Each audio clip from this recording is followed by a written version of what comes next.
saya Nuria Vina Wahidah dari kelas D dengan NIM 194231199.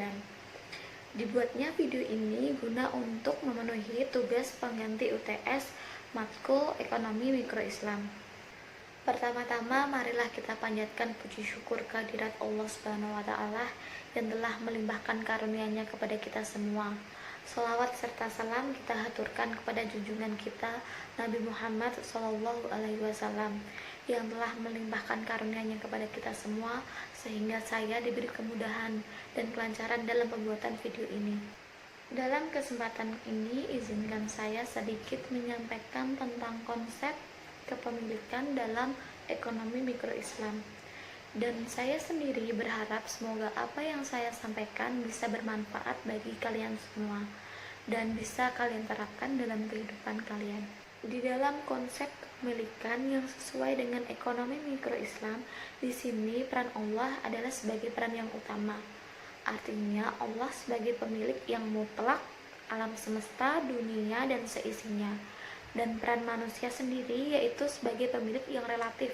Artinya apapun yang dimiliki manusia di muka bumi ini selama hidupnya itu merupakan sebuah titipan dari Allah yang sewaktu-waktu Allah bisa mengambil kapanpun yang Allah titipkan pada manusia. Hadirin yang saya hormati, kepemilikan manusia dibagi menjadi 3. Yang pertama yaitu kepemilikan individu. Kepemilikan individu dapat diartikan sebagai hukum syariah yang ditentukan pada zat ataupun kegunaan tertentu yang memungkinkan siapa saja untuk mendapatkannya, untuk mengalokasikannya atau memanfaatkannya barang tersebut, dan mencegah individu lain untuk memanfaatkannya dengan hal-hal yang tidak ada gunanya, serta memperoleh kompensasi baik karena barangnya diambil kegunaannya oleh orang lain ataupun karena dikonsumsi oleh orang lain. Islam mengakui hak milik pribadi adalah mereka yang mendapatkan hak tersebut dengan cara yang halal. Islam tidak mengakui apabila mereka mendapatkan hak milik pribadi mereka dengan cara yang haram. Kepemilikan yang kedua yaitu kepemilikan umum. Kepemilikan umum dapat diartikan sebagai izin syariah kepada suatu komunitas untuk bersama-sama memanfaatkan benda tertentu. Benda-benda yang termasuk kepemilikan umum adalah benda yang secara syariah boleh dimanfaatkan oleh masyarakat secara umum dan tidak boleh dikuasai oleh individu atau suatu pihak. Oleh karena itu, pemanfaatannya yaitu ditujukan untuk kemaslahatan masyarakat dan kesejahteraan masyarakat. Jenis-jenis kepemilikan umum adalah meliputi sarana dan prasarana. Sarana dan prasarana merupakan sarana dan fasilitas yang diperlukan oleh semua orang dan menjadi kebutuhan bagi masyarakat. Di dalam sebuah kepemilikan ada sebab-sebabnya. Yang pertama yaitu penguasaan harta benda atau ihrazul mubahat. Artinya, cara kepemilikan melalui penguasaan terhadap harta yang belum dikuasai atau dimiliki oleh pihak yang lain. Contohnya adalah tanah mati, ikan di laut, dan pohon di hutan. Yang kedua yaitu berkembang biak atau tawalud, yaitu merupakan sesuatu yang dihasilkan dari sesuatu yang lainnya. Prinsip tawalud hanya berlaku pada harta benda yang bersifat produktif atau benda bergerak yang dapat menghasilkan sesuatu yang lain. Yang ketiga yaitu penggantian atau al-khalafiyah, yaitu penggantian seseorang atau sesuatu yang baru menempati posisi kepemilikan yang lama, misalnya menjual rumah dan membeli rumah. Yang terakhir yaitu akad, adalah pertalian antara ijab dan qabul sesuai dengan ketentuan syariat Islam yang menimbulkan pengaruh terhadap objek akad. Pemilikan yang ketiga yaitu kepemilikan negara. Hak milik negara ialah harta yang Allah Subhanahu wa taala tetapkan untuk menjadi hak seluruh kaum muslim atau rakyat yang mengelolanya, menjadi kewajiban dan wewenang khalifah atau negara.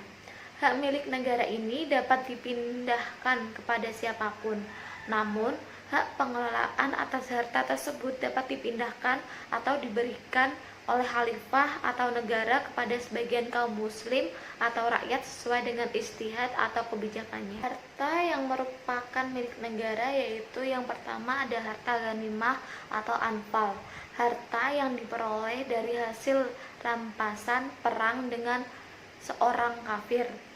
Yang kedua yaitu fai atau harta yang diperoleh dari musuh tanpa peperangan, dan khumus. Yang kedua yaitu ada haraj atau hak kaum muslim atas tanah yang diperoleh dari orang kafir. Yang ketiga yaitu ada jizyah, yaitu hak yang diberikan oleh Allah Subhanahu wa taala kepada kaum muslim atas tundukannya kaum kafir kepada Islam. Yang keempat yaitu ada harta yang berasal dari ribah atau pajak.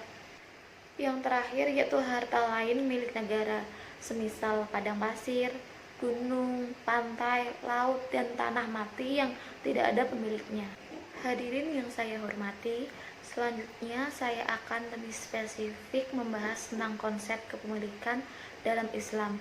Status kepemilikan merupakan hal penting dalam kehidupan manusia, karena kepemilikan terkait dengan salah satu proses benar tidaknya dalam upaya pemenuhan kebutuhan hidup. Kepemilikan berarti milik atau al-milik. Kata kepemilikan yakni berasal dari kata milik, serapan dari kata al-milik. Dalam bahasa Arab artinya memiliki, memelihara, dan menguasai. Maksudnya adalah penguasaan seseorang atau suatu pihak atas suatu benda, barang, atau jasa. Latar belakang konsep hak milik dalam Islam yaitu konsep hak milik dalam ajaran Islam berangkat dari pandangan bahwa manusia memiliki kecenderungan dasar atau fitrah untuk memiliki sesuatu harta secara individual, tetapi juga membutuhkan pihak lain dalam kehidupan sosialnya. Ketika ada orang yang mendapatkan suatu barang atau harta melalui cara-cara yang dibenarkan oleh syara, maka terjadilah suatu hubungan khusus antara barang tersebut dengan orang yang memperolehnya. Hubungan khusus yang terjadi oleh orang yang memperolehnya barang atau harta ini memungkinkannya untuk menikmati manfaatnya dan menggunakannya sesuai dengan keinginannya. Sumber kepemilikan umum menurut syara adalah yang pertama ada wakaf, yang kedua proteksi pemerintah, yang ketiga ada kebutuhan pokok, yang keempat ada barang tambang, yang kelima pantai, lautan, padang pasir, gunung, dan tanah, yang keenam istana dan bangunan. Contoh implementasi kepemilikan dalam konsumsi perspektif ekonomi Islam yaitu Islam telah mengatur syarat-syarat barang dalam jual beli. Salah satunya adalah barangnya halal, yakni halal zatnya dan halal cara memperolehnya. Jika asal kepemilikannya tidak diketahui, maka kehalalan barang tersebut juga tidak dapat dijamin. Walaupun seumpama mobil tersebut secara zatnya adalah halal, namun tidak ada jaminan bahwa mobil tersebut halal menurut cara memperolehnya. Selanjutnya yaitu contoh kepemilikan dalam produksi, yaitu seorang individu muslim mempunyai hak milik atas kekayaannya intelektual atau haki. Hak tersebut berupa hak paten atas formula makanan agar dapat tahan lama. Dalam rangka menerapkan kepemilikan dalam produksi yang sesuai dengan nilai-nilai Islam, hak paten dari formula tersebut melalui perizinan digunakan untuk membuat produk makanan tahan lama dan menjualnya dengan harga yang terjangkau. Produk tersebut disalurkan untuk masyarakat yang kurang mampu dan masyarakat yang berada di daerah pedalaman. Hal ini dilakukan untuk membantu masyarakat dalam mendapatkan bahan makanan pokok. Implementasi kepemilikan dalam distribusi perspektif ekonomi Islam yaitu aktivitas distribusi atas kepemilikan harta kekayaan dalam Islam didasarkan pada adanya kemurahan hati dan kepentingan sosial sebagaimana perintah Allah Subhanahu wa taala. Berbeda dengan prinsip ekonomi konvensional yang cenderung memaksimalkan kepuasan individu dengan tidak mempedulikan kepentingan individu lain. Dengan adanya perbedaan dalam hal ini, kepedulian atas kepentingan sosial seorang muslim tetap dapat memperoleh kepuasan maksimal walaupun harta kekayaannya dibagikan kepada orang lain. Pada intinya, kepemilikan dalam perspektif ekonomi Islam, setiap individu tidak mementingkan kepentingannya sendiri, melainkan mementingkan kepentingan orang lain yang lebih membutuhkan bantuan kita. Kita tidak memperoleh keuntungan secara maksimal, tetapi dengan membantu orang lain merupakan suatu kepuasan tersendiri bagi kita semua. Sekian yang dapat saya sampaikan, kurang lebihnya mohon maaf. Jika ada tutur kata yang kurang berkenan di hati para hadirin semua, saya mohon maaf yang sebesar-besarnya. Dan jika ada materi yang kurang atau ada yang kesalahan, saya mohon untuk koreksinya.